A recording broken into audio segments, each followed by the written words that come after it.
out there, this is Wakeangel2K1 bringing you a review of a figure I have been waiting a very long time to get my hands on. Transformers Generations Chromia! Oh, I'm so happy to finally get a really good figure of Chromia. Besides anything BotCon exclusive, the only toy that I know that existed of this thing was that a Revenge of the Fallen piece of crap. And that blue Arcee repaint that I was calling Chromia because, you know, why the heck would you make a blue repaint of Arcee and call it Chromia when you already have a regular color version of that same mold that's already called Arcee? So Chromia came packed in with this really cool comic. It's that same story arc about the Dark Cybertron story arc that all the other Generations figures have been packed in with. And it's a really cool comic. And the cover is badass. One thing that a lot of people may be concerned about is if you look at her back cover art, you see that she's wielding two guns. It also says that she's a master of infiltration and that she's always good for taking down enemy morale because she just messes people's plans up with her awesome infiltration skills. Thing is, she only comes with one gun. It even says on the back of the package that the second gun's not included, which is a shame because, you know, we're always seeing her dual wield. She's dual wielding on that cover, she's dual wielding in the toy art, so why isn't she dual wielding? Well, to add insult to injury, that second gun is Arcee's. And if you take a look, she can't actually hold it. It does not fit in her hand. The Arcee's guns are made specifically for her hands, so she cannot wield Arcee's little pistol gun like in the box art. However, Arcee's larger gun, the one with the pink handles, this one actually does. I mean, it's not a perfect fit, but you can get her to hold it. At least I was able to get her to hold it last night. There we go. So as you can see, she can totally dual wield if you use Arcee's big iconic gun instead of her little generic handgun. I don't know, the little pink handle there just kind of sticks out now. Which is a shame, because I thought when I looked at that gun, like, oh cool, look at that little pink handle, it's so cute and awesome. And then it turns out that it's the only gun that Chromia can hold, so if you want to have her dual wielding, it's gonna kind of stick out. Well, whatever. She still looks awesome, and it's cool that you can get her to dual wield after a fashion.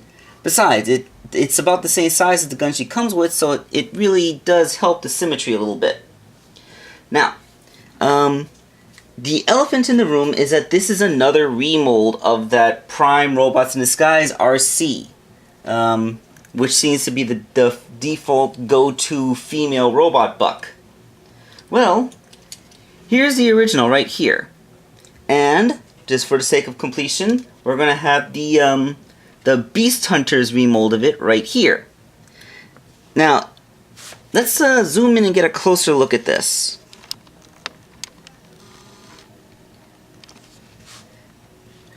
This is one of those cases where the engineering is completely the same. Like the figure, you look at the figure and you just know, yeah, that's the same mold, basically.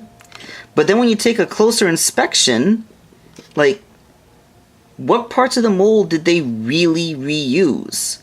The figure has almost entirely new sculpted parts with almost nothing really reused. Just only the engineering has really been reused, the transformation pattern, and that's pretty much it. I went over these guys in detail. The only parts that I can truly say are like one-to-one transfers of the mold from this toy to this toy is these biceps underneath that little bit of shoulder arm of bicep armor, which is actually clip-on. I'll show you later. That's the same bicep piece. The hands are the same, and I think these little kneecap parts, they're the same piece of plastic, and the toes. Other than that, there's really nothing on the new mold which is completely recycled from the old mold. I think some of the chest detailing, though. Yeah, the chest detailing. But really, this figure is pretty much completely new. She has a whole bunch of new parts. They do not do remolds the way they used to, where they just take the same thing and repaint it a different color. They completely reconfigure the damn thing. So let's get the old Arcees out of the way, so we can take a look at Chromia in all her glory. She does have quite a significant backpack, but this mold always had a bit of a significant backpack, so that's no big deal. Although this time the wheel's a bit asymmetrical, so when you turn it around, it's going to be off to one side. But that's not a big deal. She has nice big feet, and her heels are transparent. That's pretty awesome.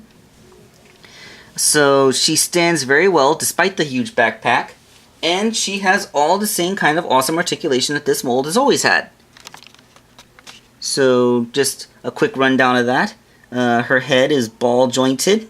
She has ball jointed shoulders along with a little hinge here. She has a ball jointed elbow, which gives her a bicep swivel as well. Her wrist is ball jointed, allowing for full rotation and inward movement. There is nothing in her torso, which is just part of the automorph feature, so you can't really put a waist joint in there.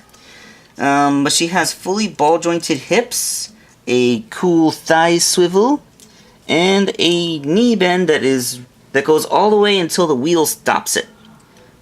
Which is all very well and good. Nothing in the feet except for transformation, but that's fine because they're big enough that they can allow her to stand in a variety of poses. Her kibble backpack has a few moving points. These little pipes here can fold in and out, for what good that would do you. Her little canopy can pull up away from her back, and her dress has two articulated pieces. There's a piece here, and then this piece. I'm not exactly sure why they did that, but I guess it's so that you can, I don't know, maybe if you reconfigure the kibble around a little bit, you can make it look different. I don't know. I appreciate it, all those moving parts without affecting the engineering in a negative way. Sure. Always glad to have more moving parts on my toys. So, everything about her is really great. I mean, she looks great. She has all the same articulation. Nothing about her new engineering compromises the design of this toy. But let's take a look at that bicep. Remember what I said about this armor here? If it would not be fuzzy. There we go. Okay, so this thing here, it's a clip-on. You take it off and you have the same skinny little bicep that she always has. That this mold has always had. And yes, that is the same mold from the original Arcee. I don't know why they chose to make this little removable clip-on armor, but it does differentiate the silhouette of her arm. Although, since it's a little bit of added bulk, it can occasionally get in the way of the elbow when you bend it. But it's not too obtrusive. Alright, so let's get Chromia into vehicle mode. Do you like Tron? Because I love Tron. And Chromia's vehicle mode is a light cycle. It's a freaking light cycle. That is so cool. I haven't seen a Tron homage like this since animated Blur came out. This is one of the coolest things I've ever seen this mold turned into. Admittedly, it's only been turned into one other thing, that fish-looking motorcycle that Beast Hunter's Arcee was, and those Flame War and Flare Up repaints, but holy crap, they turned the motorcycle mode into a Tron light cycle! And with the use of transparent parts to make the front wheel look like it's just floating there, that is so cool! And it's a little bit less noticeable, but the rear wheel has the same thing. It looks like the wheel's just kind of magnetically suspended there. That's awesome! That is so Cybertronian and so great. You can see some detailing under the canopy. Nothing too important. It's not robot kibble, it's just like decorative technical greeble. See, it kind of looks like an implied seat a little bit, but you know, it's not really anything. Just something to prevent it from looking like just blank plastic underneath the hood. But yeah, that is great. This thing is fantastic and aerodynamic and awesome and sexy, and I love this. This is a great vehicle mode. It's fantastic. It's awesome. I absolutely, positively love it. There's nothing wrong with this vehicle mode. Well, okay, there is one minor thing with the vehicle mode. There's no real weapon storage. The only, there's no peg hole in the front wheel this time to stick the gun. So the only place you can possibly put it is the screw hole where her knee is. You can it's kind of 5mm peg shaped, so you can stick the gun's handle in there. It doesn't look completely stupid, I'll give it that. Yeah, I guess if this was a way to weaponize this vehicle mode, it's pretty much one of the best ways to do it. She can probably shoot out the tires of another Cybertronian she's pursuing. But it's fantastic. I mean, this thing looks stealthy. You have your magnetic suspension wheels so that there's no squeaking of the, no squeaking of suspension. You have this really sleek aerodynamic form. It's just a treat. It's fantastic. So, that is my review of Generations Chromia.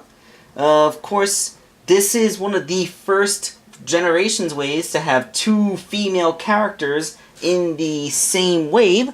So, we're going to pick up next time with a toy that a lot of people have been waiting a long time to see. This is Wakeangel2K1 signing off.